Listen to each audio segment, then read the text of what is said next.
আসসালামু আলাইকুম রহমতুল্লাহ। Hello viewers, অষ্টম শ্রেণীর শিক্ষার্থী বন্ধুরা, আশা করি ভালো আছো।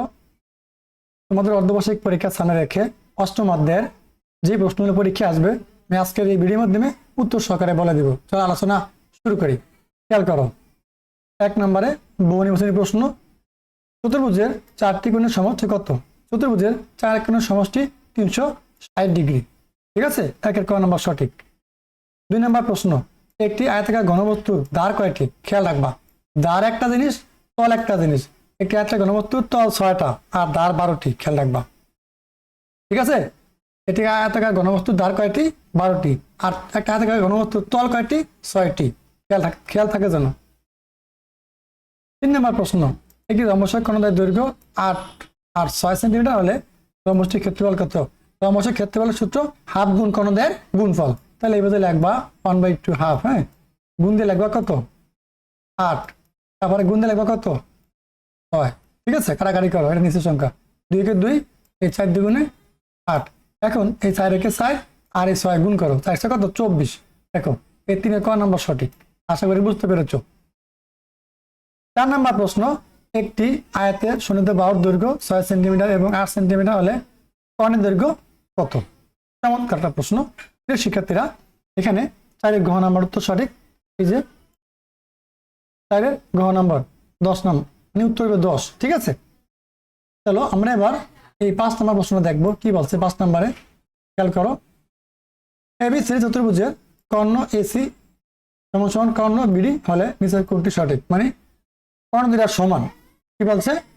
কর্ণ দুইটা সমান, তাহলে 5-এর এই ঘ নাম্বার সঠিক।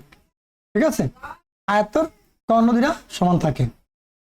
6 নম্বর প্রশ্ন, √5 মিটার দ্বার বিশিষ্ট ঘনকের সমগ্র পৃষ্ঠের ক্ষেত্রফল কত বর্গ মিটার? দেখো, এই যে ঘনকের সমগ্র তলে পৃষ্ঠের ক্ষেত্রফলের সূত্র এরকম 6a স্কয়ার, 12 দৈর্ঘ্য এ ধরলে দ্বার, এ ধরলে a স্কয়ার। এখানে দেখো, এই যে দ্বার দেওয়া থাকে কত? √5 মিটার।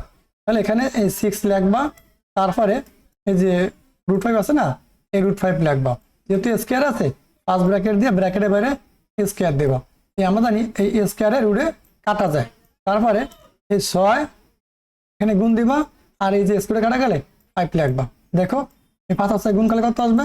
5-6 30। দেখো, এই যে 1 নম্বর প্রশ্ন উত্তর সঠিক। আশা করি বুঝতে পেরেছো। এবার 7 নম্বর দেখো, এই চিত্র দেওয়া আছে পিকিউ আর সামান্তরিকের পিকন যোগ আর কোণ সমান কত? এই দেখো, এখানে আছে কি কোণ? এখানে কিন্তু চমৎকার প্রশ্ন, ভালো করে বুঝে না প্রশ্নটা।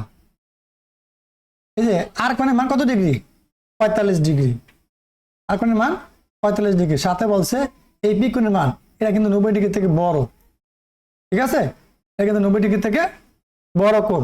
তাহলে এখানে এই যে 7 নম্বরের উত্তর গ নাম্বার সঠিক। 7-এর গ, এই যে 270 ডিগ্রি পি কোণ আর আর কোণ। এই পি কোণ হচ্ছে এটা, আর কোণ হচ্ছে 45 ডিগ্রি। এই দুটো কোণ যোগ করলে আসবে কত? 270 ডিগ্রি। এই ছিল বহুনির্বাচনী 7টা প্রশ্ন। এগুলো পড়ো, 100% কমন। এখান থেকে মিনিমাম 2 থেকে 3 মার্ক প্রশ্ন আসবে। ঠিক আছে, এবার আমরা সংক্ষিপ্ত প্রশ্ন দেখবো। খেয়াল করো, এই যে সংক্ষিপ্ত উত্তর প্রশ্ন। দেখো, 1 নম্বর প্রশ্ন বলছে কি রম্বস এক প্রকার সামান্তরিক, ব্যাখ্যা করো। 2 নম্বর বলছে কি আয়তের ক্ষেত্রে দুটি শূন্যতে বাহুর দৈর্ঘ্য 4 সেন্টিমিটার এবং 3 সেন্টিমিটার হলে কর্ণের দৈর্ঘ্য কত? ঠিক আছে। 3 নম্বর বলছে এটি বর্গের পরিসীমা একক হলে এর ক্ষেত্রফল কত? 4 নম্বরে বলছে এটি বর্গের ক্ষেত্রফল 121 বর্গ সেন্টিমিটার হলে এর পরিসীমা কত? 5 নম্বরে বলছে এটি আয়তাকার ঘনবস্তুর দৈর্ঘ্য প্রস্থ উচ্চতা যথাক্রমে 5 সেন্টিমিটার 3 সেন্টিমিটার হলে সমগ্র পৃষ্ঠের ক্ষেত্রফল নির্ণয় করো। চমৎকার, এই প্রশ্নের 100% কমন, ভালো পড়বা। 5 নাম্বারটা। ঠিক আছে, এই যে 6 নাম্বারটা পেন্সিল ও কম্পাস দিয়ে এক্সপেনিক্যাল 60 ডিগ্রি আঁকো। এই প্রশ্নের 100% কমন, 6 নাম্বারটা। 7 নাম্বার 5 সেন্টিমিটার বাহু বিশিষ্ট একটি বর্গ আঁকো। এরও কিন্তু 100% কমন, 7 নাম্বারটা। তারপর দেখো 8, একটি বর্গের কর্ণের দৈর্ঘ্য 4 সেন্টিমিটার দেওয়া আছে, বর্গটি আঁকো। এটাও কিন্তু তোমাদের 100% কমন। এখানে এই দেখো 5, 6, 7, 8 এই 4টা প্রশ্ন 100% কমন। ভালো করে এগুলো অবশ্যই শিখবা, পরীক্ষা আসবে এখান থেকে 1টা অথবা 2টা। আবার দেখো সৃজনশীল প্রশ্ন, আমি এখানে তোমাদেরকে মাত্র 2টা সৃজনশীল প্রশ্ন বলে দেবো এবং গ্যারান্টি সহকারে বলবো যে এখান থেকে 2টা প্রশ্ন বললে 1টা পরীক্ষা আসবে। ঠিক আছে, যারা তোমরা দাখিল মাদ্রাসায় পড়ো তোমাদেরকে আমি বলে দেবো, এখান থেকে দূরে প্রশ্ন পড়বা, একটা কমন পড়বে, 100% কমন। ঠিক আছে, তারপরে দেখো এই যে ABCD সামান্তরিক কর্ণ এসি এবং বিডি পরস্পর অভিনীতে ছেদ করেছে।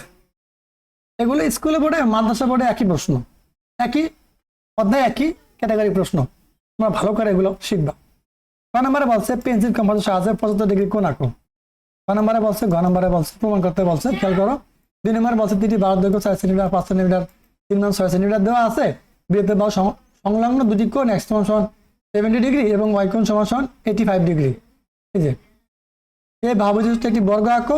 ক নম্বরে বলছে উদ্দীপকে আলোকে চতুর্ভুজটি আঁকো বিবরণ চিহ্ন সহকারে।